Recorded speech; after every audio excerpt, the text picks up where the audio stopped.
Halo, anak sekolah minggu di rumah. Shalom. Puji Tuhan, kita kembali bersama-sama akan belajar firman Tuhan.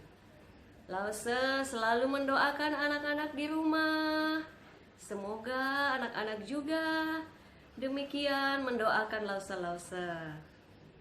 Nah, sekarang kita akan menyiapkan hati kita untuk mendengarkan firman Tuhan. Kita akan berdoa yang akan dipimpin oleh Lause Anggun. Setelah itu kita akan mendengarkan firman Tuhan yang dibacakan oleh Jeren dan Gisela, teman kita. Setelah pembacaan firman Tuhan, kita akan bersama-sama menyaksikan satu video yang bagus tentang Allah mencurahkan Roh Kudus kepada orang-orang percaya Tuhan Yesus di Yerusalem. Oke anak-anak, yuk kita lipat tangan, kita berdoa. Nah, anak-anak, sebelum kita mendengarkan firman Tuhan, kita sekarang mau berdoa dulu ya. Mari kita berdoa. Bapa kami di surga, terima kasih Tuhan buat kesehatan yang boleh kami rasakan hingga saat ini. Tuhan, kami mau mendengarkan firman Tuhan, kiranya berkati Tuhan firman-Mu supaya bisa kami dengarkan dengan baik. Dalam nama Tuhan Yesus, kami berdoa dan mengucap syukur. Amin. Kisah Para Rasul pasal 2 ayat 1-4. Pentakosta. Ketika tiba hari Pentakosta, semua orang percaya berkumpul di satu tempat. Tiba-tiba turunlah dari langit suatu bunyi seperti tiupan angin keras yang memenuhi seluruh rumah di mana mereka duduk, dan tampaklah kepada mereka lidah-lidah seperti nyala api yang bertebaran dan hingga pada mereka masing-masing. Maka penuhilah mereka dengan Roh Kudus, lalu mereka mulai berkata-kata dalam bahasa-bahasa lain sepertinya diberikan oleh Roh itu kepada mereka untuk mengatakannya. Kisah Para Rasul 2 ayat 41-43. Cara hidup jemaat yang pertama, ayat 41. Orang-orang yang menerima perkataannya itu memberi diri dibaptis, dan pada hari itu jumlah mereka bertambah kira-kira 3.000 jiwa, ayat 42. Mereka bertekun dalam pengajaran rasul-rasul dan dalam persekutuan, dan mereka selalu berkumpul untuk memecahkan roti dan berdoa, ayat 43. Maka ketakutanlah mereka semua. Sedang rasul-rasul itu mengadakan banyak mujizat dan tanda. Ketika hari Pentakosta tiba, mereka semua berkumpul di satu tempat. Tiba-tiba terdengarlah suara dari langit yang bunyinya sama seperti angin kencang. Bunyi itu mengisi seluruh rumah tempat mereka berkumpul.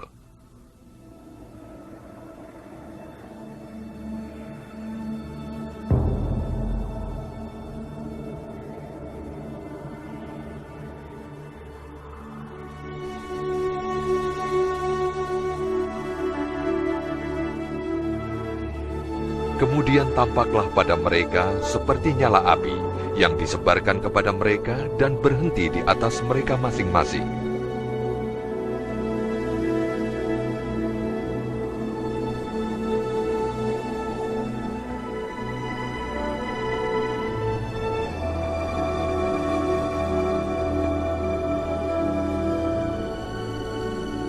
Mereka semua dipenuhi Roh Kudus, dan mereka mulai berbicara dalam bahasa-bahasa lain, sesuai dengan kemampuan yang diberikan oleh Roh Kudus. Di Yerusalem ada beberapa orang Yahudi yang sungguh-sungguh beribadat kepada Allah. Mereka berasal dari setiap daerah di dunia ini. Mereka datang karena mendengar suara itu dan heran karena masing-masing rasul berbicara dan setiap orang mendengar dalam bahasanya sendiri. Mereka heran mengapa hal ini bisa terjadi dan berkata, apakah orang yang di atas itu yang berbicara orang Galilea? Tetapi kita mendengar mereka berbicara dalam bahasa kita sendiri. Bagaimana mungkin? Partia, Media, dan Elam. Penduduk Mesopotamia, Yudea, Kapadokia, Pontus, Asia, Frigia, dan Pamfilia, Mesir, daerah-daerah Libya dekat Kirene, Roma, Kreta dan Arab, orang Yahudi dan orang penganut agama Yahudi. Kita berasal dari daerah itu, tapi mereka bicara dalam bahasa kita. Mereka heran dan bingung. Apa yang terjadi? Orang lain menertawai para rasul dan katanya, mereka kebanyakan minum anggur.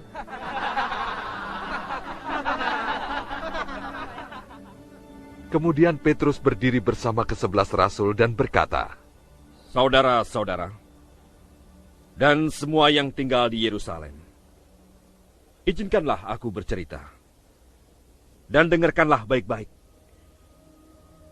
Orang-orang ini tidak mabuk seperti yang kamu sangka, sebab sekarang baru jam 9 pagi. Tapi Nabi Yul telah mengatakan tentang hal-hal yang kamu lihat. Allah berkata, pada hari terakhir, aku akan mencurahkan rohku ke atas semua orang. Anak-anak lakimu dan perempuan akan bernubuat. Kaum mudamu akan mendapat penglihatan, orang-orang tua akan mendapat mimpi khusus. Juga akan kucurahkan rohku ke atas hamba-hambaku laki-laki dan perempuan, dan mereka akan bernubuat. Mereka sangat terharu mendengar itu dan bertanya kepada Petrus serta rasul lainnya, saudaraku, apa yang harus kami perbuat? Jawab Petrus, bertobatlah, dan biarlah kamu dibaptis dalam nama Yesus Kristus, supaya dosa-dosamu diampuni. Maka kamu akan menerima Roh Kudus. Janji ini berlaku untuk kamu, anak-anakmu, dan bagi yang berada di tempat jauh, bagi semua orang yang dipanggil Tuhan Allah.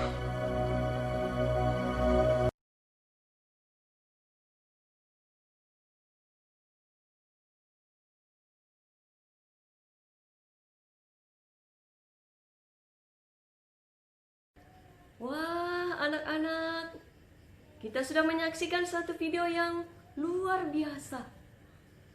Bagaimana Allah Roh Kudus dicurahkan kepada orang-orang percaya dalam bentuk nyala api, lidah-lidah api, sehingga mereka bisa berbahasa-bahasa lain.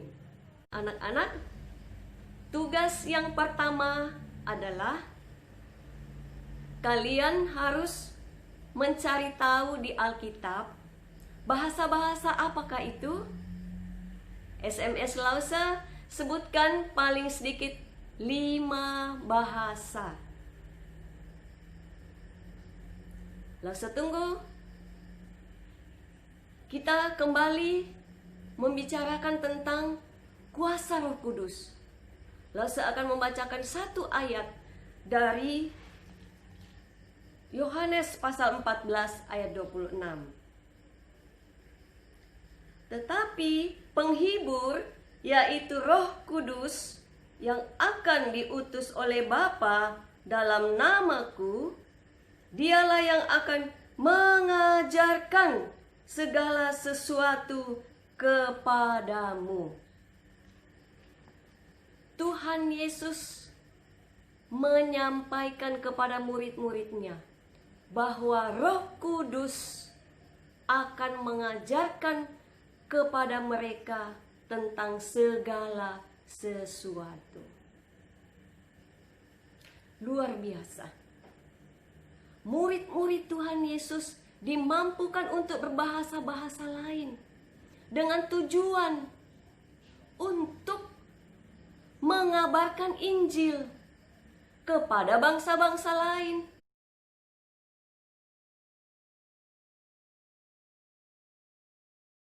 Supaya bangsa-bangsa lain juga dapat mengenal Tuhan Yesus. Yang kedua, di video ini kita menyaksikan kuasa Tuhan yang luar biasa. Bagaimana Rasul Petrus memberitakan Injil. Berita Injil yaitu berita tentang Yesus yang telah mati di kayu salib menebus dosa manusia. Yesus yang kemudian bangkit dari kematian, lalu naik ke surga. Yesus adalah Tuhan dan juru selamat manusia. Dia bukan manusia biasa. Dia bukan nabi biasa seperti manusia pada umumnya. Tetapi Yesus adalah Tuhan. Tuhan yang datang ke dalam dunia untuk menebus dosa-dosa manusia.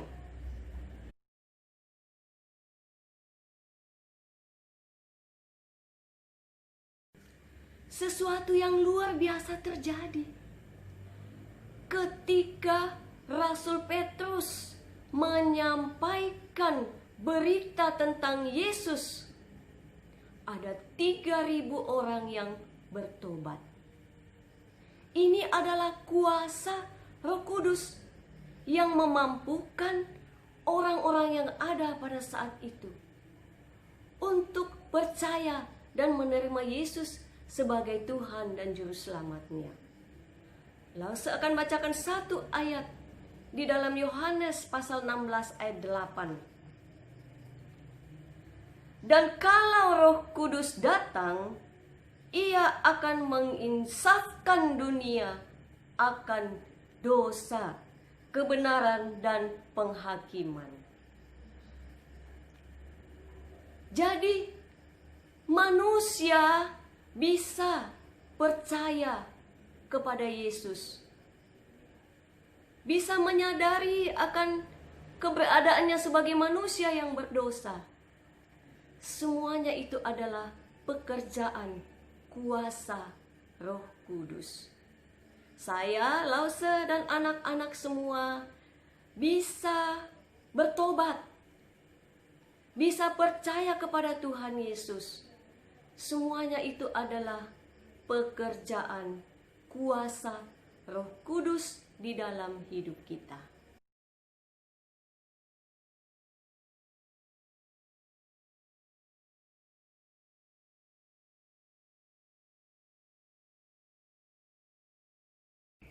Tadi Gisela sudah membacakan firman Tuhan untuk kita. Bagaimana sesuatu yang dahsyat terjadi pada jemaat mula-mula, orang-orang yang percaya kepada Tuhan Yesus. Para rasul mengadakan banyak mujizat dan tanda. Jemaat Tuhan, orang-orang percaya, begitu giat melakukan ibadah kepada Tuhan. Mereka selalu berkumpul bersama-sama, belajar firman Tuhan. Mereka juga selalu berdoa kepada Tuhan. Mereka hidup saling tolong-menolong satu dengan yang lainnya.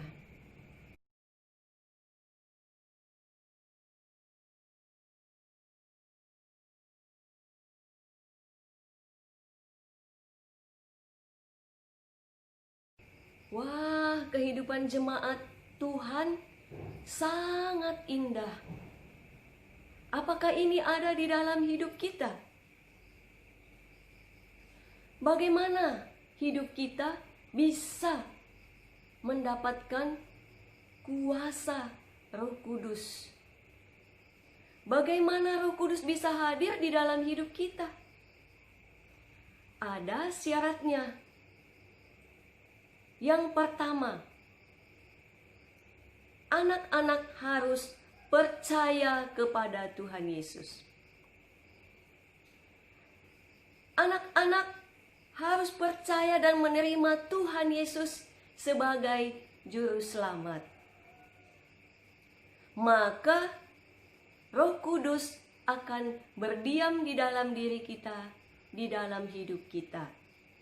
Lalu saya akan bacakan satu ayat firman Tuhan dari Yohanes pasal yang ke-14 ayat yang ke-16.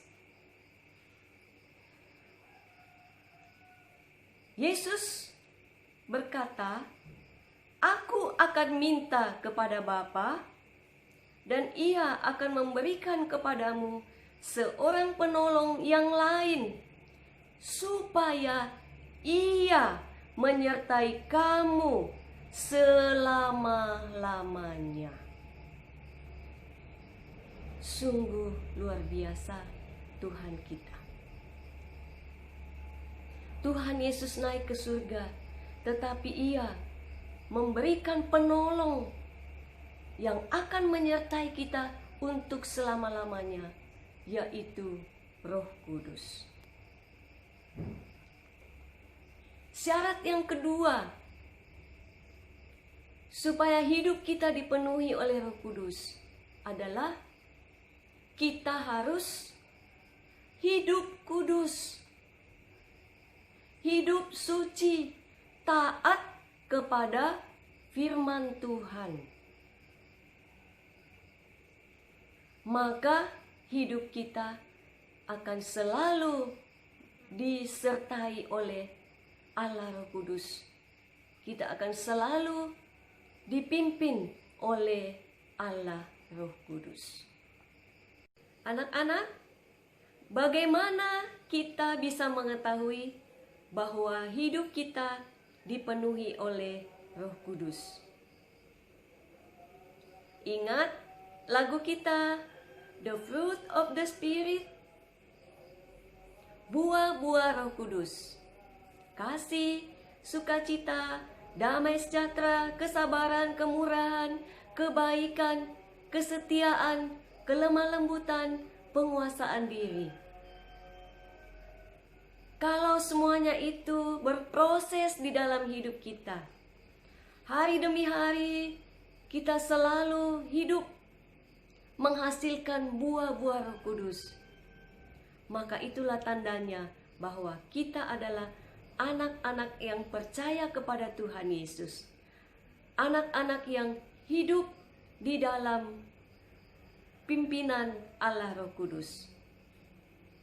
Nah, oke anak-anak, itulah hidup yang memuliakan Tuhan. Puji Tuhan, Tuhan memberkati anak-anak semua. Nah, tugas anak-anak yang kedua adalah menghafalkan buah-buah Roh Kudus dari kitab Galatia pasal yang ke-22 sampai 23. Galatia pasal 5 ayat 22 sampai 23. Tuhan memberkati anak-anak semua. Shalom.